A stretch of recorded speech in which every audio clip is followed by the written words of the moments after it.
1764. The remote, mist-shrouded province of Gévaudan, France. Suddenly, a quiet and isolated rural region turns into an absolute killing field. No formal declarations of war, no warnings. Imagine a bright, sunny afternoon. A young shepherdess named Jean leads her small flock into the high mountain pasture. The sheep don't panic. They simply step aside in unnatural, chilling silence. From the dense, suffocating shadows of the old-growth forest, something massive emerges, a creature, covered in coarse reddish fur and dark stark stripes. It completely ignores the grazing cattle. It marches with cold, deliberate intent straight toward the girl. Within seconds, a horrific attack unfolds, leaving behind only an overturned basket and blood-soaked grass.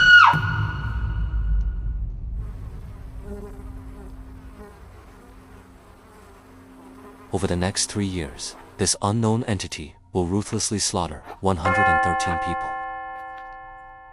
The panic escalates so quickly that King Louis XV dispatches his elite royal army. Yet the killings only increase. What is the horrifying truth hidden deep inside the royal archives? Was it an escaped exotic beast, a massive pack of wolves, or something far darker created by human hands? The attacks in Gévaudan bore no resemblance to ordinary encounters with wild predators. Wolves kill out of pure hunger or fierce territorial defense. This entity killed with an eerie, methodical precision. It targeted exclusively women and children working unprotected in the open fields.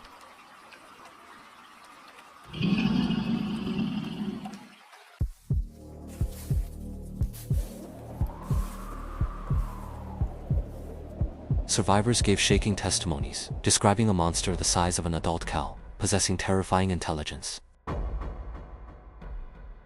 The creature possessed an impossibly wide chest, a long, heavy tail, and crushing jaws, capable of snapping a human skull in a single bite. National panic paralyzed the entire country. The king personally posted a massive financial bounty. Professional hunters from across Europe, armed militias, and thousands of desperate peasants descended on the forests, sweeping the terrain in massive battalions. They slaughtered hundreds of ordinary wolves and laid toxic traps everywhere. But the human slaughter never stopped. Worse still, the creature actively mocked the military cordons. Soldiers fired heavy muskets at close range, striking its chest squarely, only for the beast to shake off the impact, stand right back up, and vanish into the fog. Its hide seemed entirely immune to lead.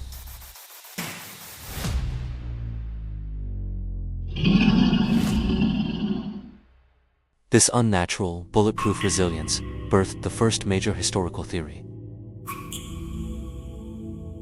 The beast was never native to France. In the opulent 18th century, corrupt European aristocrats frequently smuggled exotic, dangerous predators from distant colonies to stock private, underground menageries for brutal blood sports, illegal fighting rings, and private displays of wealth and dominance.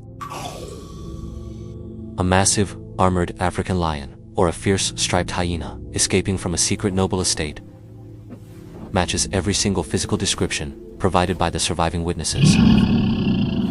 Foreign hunters would stand zero chance against an animal utilizing completely alien tactical behaviors. But even an escaped exotic predator fails to explain the most disturbing aspect of the case: the calculated, surgical decapitations. An escaped predator from Africa also fails to explain why the beast systematically avoided adult armed men to hunt exclusively vulnerable women and children. This was never a random act of nature. It was cold, calculated, psychological warfare. Armed men in the fields presented a direct threat to the creature. Defenseless villagers did not. The architect behind the terror wanted to break the collective spirit. He wanted to prove to the entire terrified region that he held absolute dominion over life and death. Multiple credible witnesses testified that after brutal strikes, they saw the beast abruptly halt its assault, listen closely, and slip into deep shadows upon hearing a distinct human whistle. This leads straight to the darkest figure in the entire historical record. Meet Jean Chastel, a deeply isolated, aggressive local resident with a notorious reputation for violence, holding ownership over a massive pack of savage, bloodthirsty hunting mastiffs. Modern criminal investigators analyzing the surviving cold case files firmly believe that Chastel did not merely hunt the beast. He engineered it through selective breeding in total, calculated isolation. Imagine the ultimate nightmare scenario: a cold-blooded psychopath crossbreeding massive war dogs with aggressive wild wolves, conditioning the hybrid from birth to hunt human flesh exclusively. And that supernatural, lead-resistant skin. He was never magic. He was carefully crafted tactical armor, heavy leather protection strapped tightly to its body before each hunt. Thick vests cut from tough wild boar hide, making the animal virtually impervious to standard musket rounds. This was not a mindless demon or a stray wolf taking fire from the King's Guard. It was an advanced biological weapon sent out for targeted slaughter, completely controlled by a human handler who thrived on absolute terror, societal collapse, and the helpless screams of his neighbors. As the climbing death toll shattered the 100 mark, a dark, suffocating mass hysteria consumed the French nation. Historians argue that multiple catastrophes collided at once, creating a truly perfect storm. A severe rabies outbreak among local fauna, starving packs of winter wolves, and opportunistic human criminals using the legendary beast as a convenient cover for their own murders. The entire province drowned in deep paranoia, where ordinary citizens no longer knew if the monster stalking them through the midnight fog walked on 4 legs or 2. The horrific nightmare finally came to an abrupt halt in the year 1767. Under circumstances so deeply suspicious that modern researchers still question every single official document written about the final confrontation. Jean Chastel, the exact man long suspected by investigators of masterminding the entire slaughter, walked out completely alone into the deep forest, carrying an open prayer book in his hands, and calmly waited. When the legendary beast finally stepped out from the trees, it did not charge or attack. Instead, it sat down submissively before him, looking precisely like a loyal, obedient pet. Chastel slowly raised his heavy hunting rifle, loaded with a custom-cast silver bullet, and shot the creature point-blank in the chest.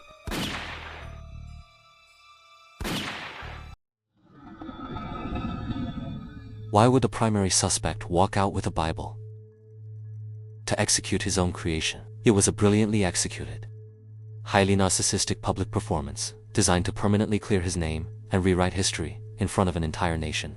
By staging a peaceful, almost holy submission, the creator of the monster instantly rebranded himself into a national, God-fearing savior,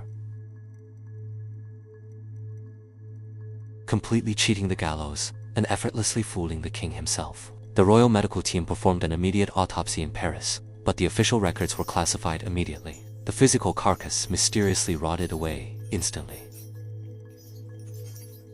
The rotting process was suspiciously fast, preventing independent scientists from examining the tissues.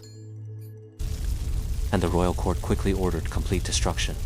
No skull was saved. No bones remained. It was a massive, highly calculated, royal cover-up. Was the king desperately hiding the humiliating truth that his elite professional army was completely outsmarted by a local peasant? Or was the physical carcass aggressively destroyed, specifically to hide the heavy leather tactical armor still strapped securely underneath its torn fur? The Beast of Gévaudan remains history's greatest unsolved criminal puzzle. 113 victims. 0 official justice served. The royal archives remain locked behind heavy seals. But the echoes of the historical slaughter refuse to die.